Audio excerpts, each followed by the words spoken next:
Mais il fait péruvien aussi, avec son bonnet. Bonjour messieurs, je vous remets ça parce que vous travaillez à la mairie. Ouais, vous ne travaillez pas. Vous êtes tous concernés par notre problématique des urgences psychiatriques en grève. Voilà, manque de moyens, de personnel, on nous entend pas.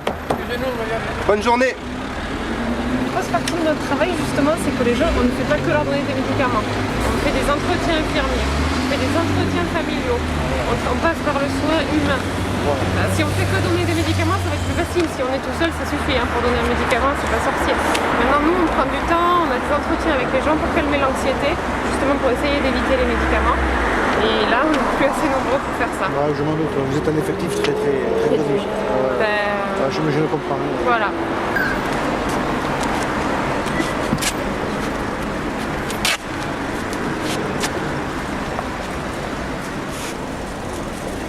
Non, pas trop. Est-ce que vous voulez aussi alerter les patients aujourd'hui? Ah oui, bien sûr. Ils le savent Notre démarche, elle n'est pas unitaire, elle n'est pas juste pour notre service, elle est pour tout, pour la prise en charge, pour les principes, les valeurs qu'on a auprès des patients. Et quelque part, lorsqu'on n'a plus de reconnaissance, on n'a plus de possibilité d'assurer une qualité de soins qui est en lien avec quelque part presque notre vocation pour certains. Ouais, où est-ce qu'il est le soin quoi. Les hôpitaux de Toulouse se flattent d'être le premier hôpital de France en termes de qualité et nous, la qualité, on aimerait pouvoir participer à cette démarche de qualité mais on n'arrive pas. On ne veut pas travailler moins, on veut juste travailler mieux. On veut simplement pouvoir quelque part prodiguer les soins qui sont déjà nécessaires. Ça déjà c'est un gros risque qu'on n'arrive pas à aboutir. Vous ne pouvez pas participer à la démarche de qualité? Parce que en fait, avec la quantité de personnes qui sont en détresse et qui se présentent aux urgences, et nous le pauvre effectif qu'on est. Alors si on compare avec d'autres hôpitaux, parce que des personnes en détresse, il y en a partout, il n'y en a pas qu'à Toulouse, il y en a à Montpellier, j'en sais rien, dans les autres villes équivalentes. On draine à peu près 90% de la Haute-Garonne déjà. D'accord, ouais, ça d'accord. Sur le niveau de la région. On est les plus grosses urgences psychiatriques de France. D'accord.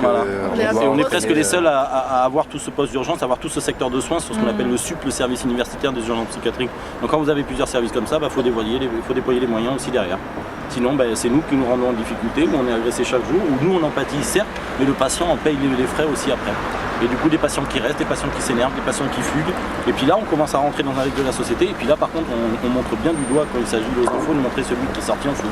Le problème c'est que si on passe à côté de certaines choses sur certains patients, c'est leur santé à eux qui est en cause. Et parfois la santé des autres personnes, parce que quelqu'un qui est suicidaire, qui prend sa voiture et qui veut de nouveau se suicider parce qu'on n'a pas pu l'aider de la meilleure des façons, si jamais en suicidant il écrase quelqu'un d'autre, ce sera un drame.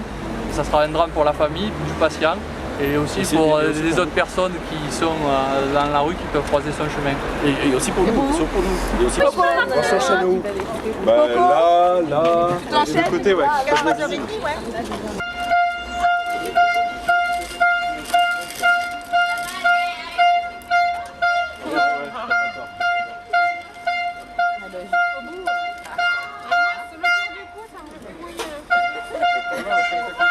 Voilà, merci.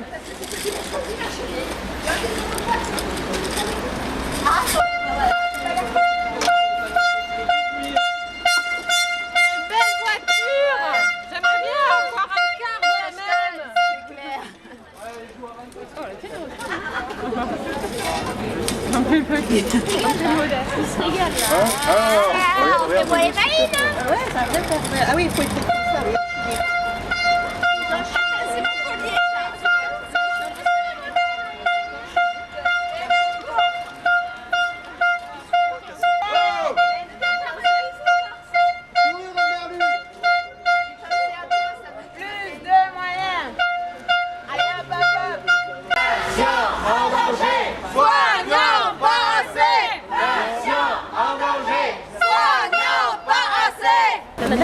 Christophe, pourquoi vous vous êtes attaché là? Alors on s'est attaché de façon symbolique pour pouvoir montrer la situation dans laquelle on se trouve, c'est-à-dire qu'on estime qu'on est muselé, on est attaché, on ne peut pas changer les choses, on a une direction en face de nous qui ne nous entend pas, on a l'impression de parler à un mur, donc voilà, on s'attache, c'est la même chose. C'est quoi vos revendications Alors nos revendications, c'est essentiellement du personnel, puisque aux urgences psy, devant l'afflux considérable de patients, nous on n'est pas assez nombreux, on n'arrive plus à recevoir les gens de façon correcte et digne et humaine. Donc on demande essentiellement du personnel en plus, une prime de risque pour rendre le service attractif, puisqu'il y a un gros turnover chez nous, les gens s'en vont et on se fait agresser régulièrement. Voilà, c'est l'enfer aux urgences. La direction a mis en avant 6 points d'avancée qui, somme toute, il y a plein de choses, mais les seules choses qui ne vous conviennent pas dans ces avancées. Alors d'abord les 6 points d'avancée, je serais curieux de connaître lesquels, puisque je pense qu'on ne va pas être d'accord au niveau des chiffres. Ensuite sur les avancées qu'elle nous propose, en termes d'effectifs, c'est moins de la moitié de ce qu'on demande. Donc pour nous c'est un petit peu comme si on était dans une voiture avec 2 pneus crevés, on nous répare un pneu. Donc voilà, ça roule pas. Et ensuite sur la prime de risque, on nous propose 30 €, ce qui est tout à fait une plaisanterie. Donc là vous n'êtes pas d'accord, vous allez continuer votre mouvement jusqu'à quand?